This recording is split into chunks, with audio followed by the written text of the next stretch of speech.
The new engines making waves are powered by electricity. E-boats are nothing new, they've been around since the 19th century, but only recently have they seen their popularity boom.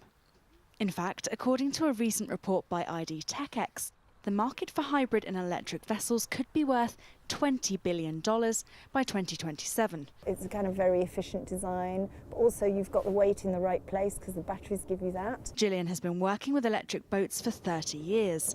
Now her company have noticed a spike in demand for electric vessels. I think the growth potential is absolutely enormous. I honestly don't see any reason why every boat on the inland waterways throughout the world could not be electric.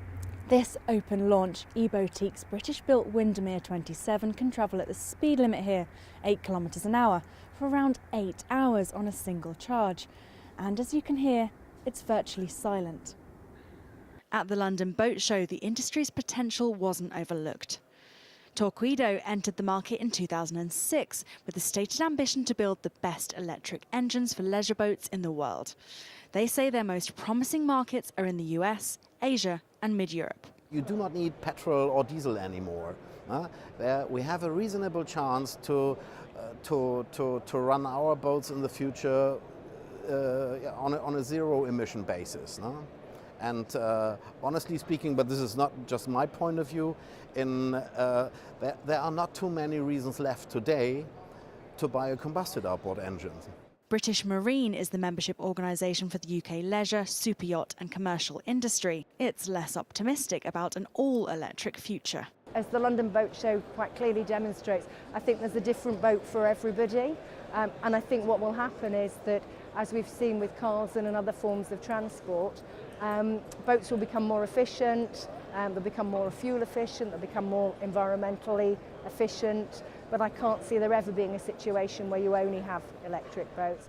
Of course, electric engines need power, and both advocates and critics are keen to point out the need for improvements in infrastructure. We hope to see more charging points on inland waterways.